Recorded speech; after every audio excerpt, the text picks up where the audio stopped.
Today's video is going to be jam-packed. We're going to discuss signs that you would typically see to bring in martial law. Then we're going to talk about America and how America is showing those signs right in front of us. And then as a prepper, we're going to talk about what we should be doing. I'm going to talk about the skills that you need, the sustainability that you need. That way you and your family will be safe. Let's jump into it. Today's video starts right now.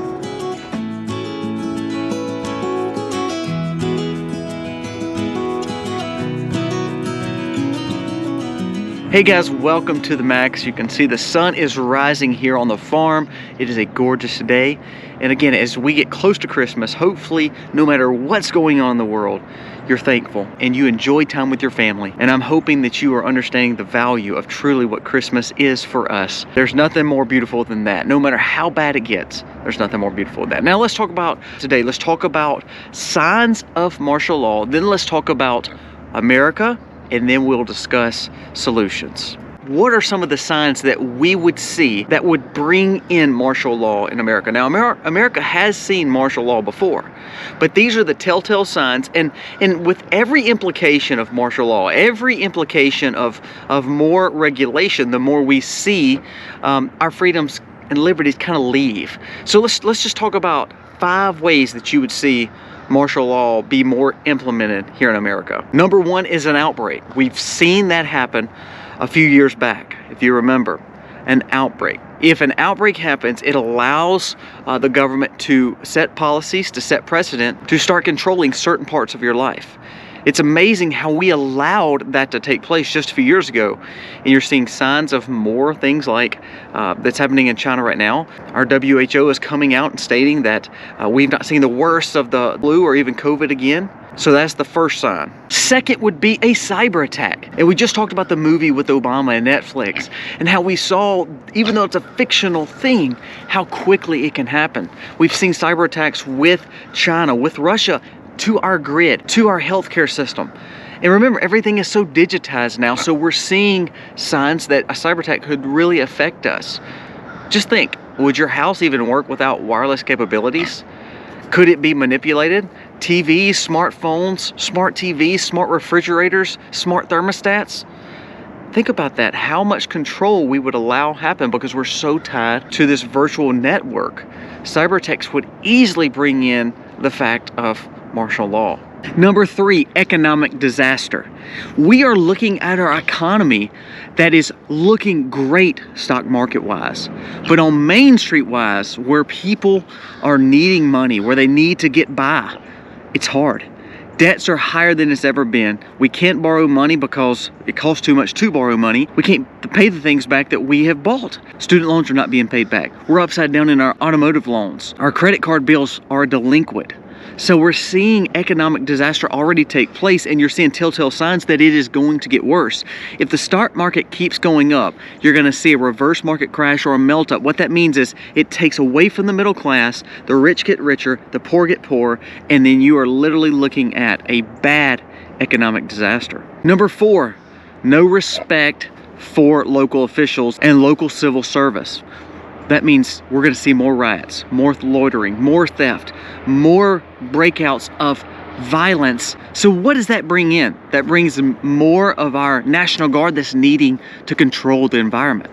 Think about this. I want you to think about it. What's happening on our border right now? The local officials cannot take care of the situation.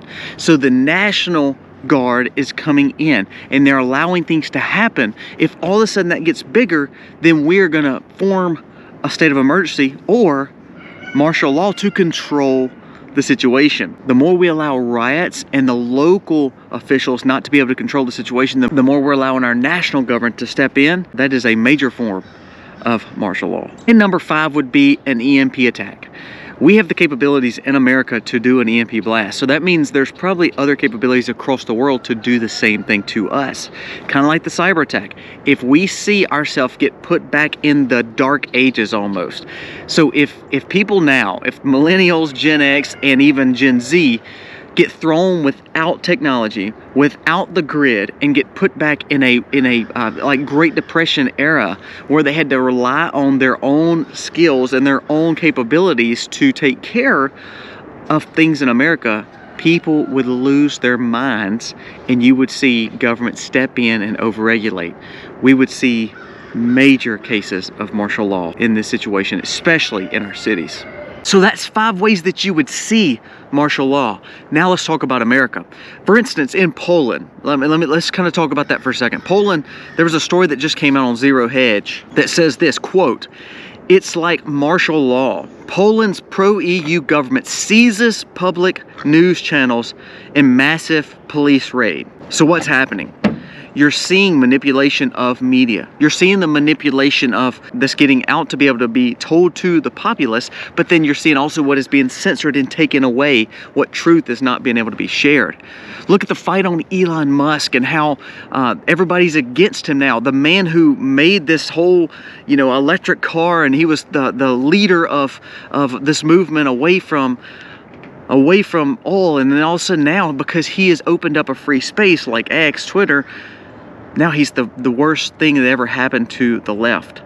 All because he just wants free speech. Liberals and conservatives can have free speech, but that's not important enough. We need to censor certain parts of that and only allow some speech and some other aspects. That's what we're seeing here in America. What about Trump not being on the ballot in Colorado? Lieutenant Governor of California said the same thing. You know why the governor is not saying it? Because it's Gavin Newsom, and he may be the replacement for the Democrats. Wouldn't you think? I want you to look at this. Just hear me out. What if all of a sudden Donald Trump gets in all these lawsuits and he gets in all these cases, and they're basically just raking him over the coals? He can't be in Colorado. He can't be in California. He can't be in all these other leftist states. And then all of a sudden the Republicans say, you know what? I don't think that's fair. And they bring up more corruption, more crimes of the Biden family. That means who's the next 2 that would run for office? Who is the safe choices for both sides? Newsom and Haley. You play to the 40s and you get rid of one guy who's old and senile, who was weak for the Democrats, and then you also get rid of the populist candidate who cannot be controlled. But guess what? Haley and Newsom are a little bit more towards control, huh?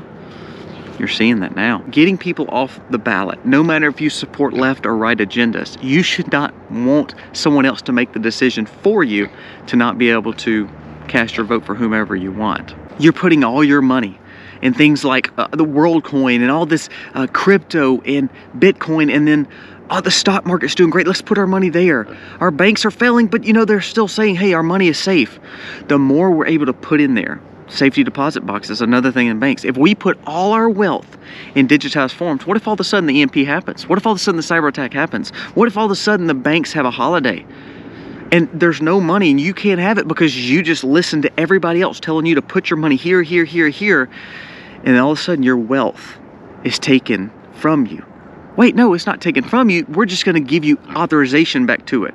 We're going to use your iScan for WorldCoin. We're going to open up CBDC, so therefore we'll know exactly how you're spending your money, and we'll give you access back to your own money. You don't think that we're facing a lot of that already now? I want to read one more thing to you that I thought was huge, and then let's discuss what you should be doing.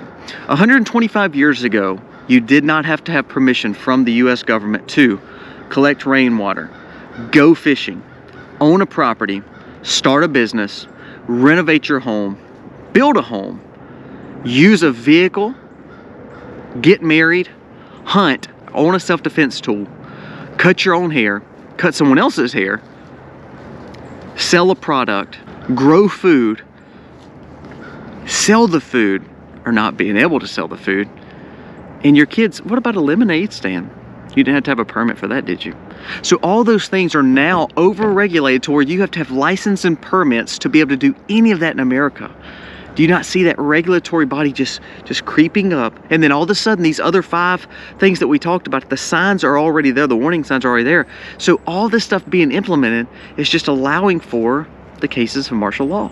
Now solutions, the solution, the answer to it all is you be self-sufficient. The one thing that right now you have control of is you, yourself, and your skills. Let's talk about some of those skills. Animal husbandry. Are you raising animals of some sort? You can live in the city. You can live even in an apartment and raise rabbits, Rabbits are easy. That's a meat source. That's also a warmth source. That's also a breeding source to be where you can buy and sell a bartered item.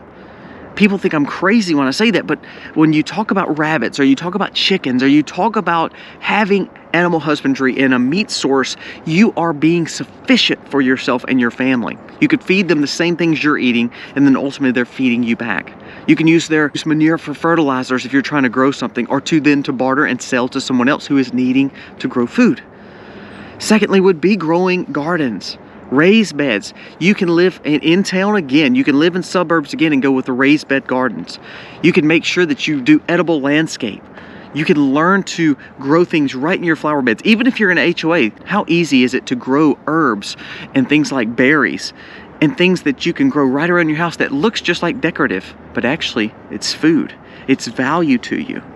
So the more you grow food, the more you have animal husbandry, the more you're building a sustainable food source. Water. If you cannot have a source of water, you need to start buying water. If not, learn to be discreet and start finding ways to catch water. Rainwater catchment is huge. There's a lot of states that are implementing laws against rainwater catchment. You know what? We have rainwater catchment, but you won't see it. Now, that's as far as I'm gonna go with talking about it. But learn to use rainwater catchment and learn how to be discreet with it. Learn how to figure out ways to where it may be, not seen, but you're building a storage of water. Skills like sewing, soap making, making candles, like using wax from bee houses, or if you know a bee farmer that can help you get wax and then you can render it down. You are now able to make ways to have light, ways to have security, ways to have hygiene, ways to mend clothing. Those are barterable goods that in a community sense, with martial law, you don't need money. You barter something for something else. You need that rabbit, you need that meat, you need that lettuce, you need whatever that food source is from that neighbor, but you can mend his clothes. You can give him soap in return. I know you may think I'm nuts, but if you have those skills and those ablenesses to do these kind of things, you sometimes can be ungovernable and uncontrollable and ultimately sustainable. Have you learned how to forage? Go in the woods and find things that you can utilize. Making teas, making tinctures, eating off the land. God has given us so much. So learn to get some books, some hardcover books. Don't use the internet. Don't use Pinterest. Don't use all these different things, because guess what? If some of these things like an EMP or cyber attack happens, you need hardcover books. You need to find ways to learn how to grow your own medicine, to grow your own food, or to forage for it. Hunter-gatherer. Are you able to fish? Are you able to hunt? Are you able to break those things down? These skills make it where you can be safe and your family can eat. Your family has the freedoms and liberties that sometimes help you through a situation like martial law. My goal is to not tell you when that would happen, but the warning signs are there. You have to pay attention to what's going on around you. I love when people say, oh, it's not gonna happen, it's not gonna happen. I hope you're right. But being a prepper, having skills, learning to homestead, all those are called insurances. Just like I don't wanna use my health insurance, I don't wanna use my dental insurance, I don't wanna use my auto insurance, but I have them. Sometimes when you're a prepper and build skills, it's insurance. I hope you never use them. But to know that you've got those right there, when you have that insurance, if you had to be the great man, if you had to do those things, if you had to take care of your family in any of those 5 scenarios that we have already talked about, you're ready and you can do it. Wouldn't be easy, but you can make it. Last thing I want to tell you, it's Christmas time. I don't want to be giving you doom and gloom or fear. Here's what I want you to do though. I want you to seek Christ first and foremost. I believe the only way that we can ever heal our nation and have a better 24 and to be able to go through a volatile election and all the situation that we're going through in our world, even facing something like these 5 things, is only by God's grace and also by prepping spiritually for that. So Christmas time is a perfect time to do it. Thinking of Jesus and what he did for us, it wasn't just about the manger, it was about the cross. So I challenge you to dive deep into Jesus and understand who he is and how you should be spiritual prepping. When you're doing that, 3 things. You should want stewardship. You should seek stewardship, meaning you should want to be better, you should want to do better, you should want to be more responsible with your money, you should want to learn these skills that we talked about. Sustainability, you should want to have those things. Stewardship gives us that sustainability to have those freedoms. And then lastly, satisfaction. When we're doing all these things and we're working together as a family and we're sitting around a table, we're budgeting right, we're learning how to take care of ourselves, we have satisfaction. And we only get that through Jesus and learning how to do these things that he gives us the wisdom to learn and common sense to do. So as I'm starting a new day on the farm, there's a sunrise coming. Please know that no matter how bad it gets, no matter how grim it gets, there's always a sunrise. And you should be doing all you can to take care of your family, to love your family, to seek wisdom, to seek common sense. Because right now, I mean, we're inundated with news. We're inundated with psyops and propaganda. We don't know what's truth and what's not. But the more we study and do for ourselves, the more that we listen to like-minded folks, the more we're building up true wisdom. And I believe that will help us for these 5 warning signs, martial law, and ultimately take care of our family. Guys, thank you for watching. Let me know what you think about this video. I need your thumbs up. I need your comments because we have been censored a little bit. So I'm asking for you to please let us know what you think about this video and give us a thumbs up. Give us your thoughts, because this community, we want to grow together to learn how to be free, to have the liberties, to prep as much as we can, to love our family and to love Christ. I hope you have a phenomenal Christmas. God bless. Happy homestead, y'all.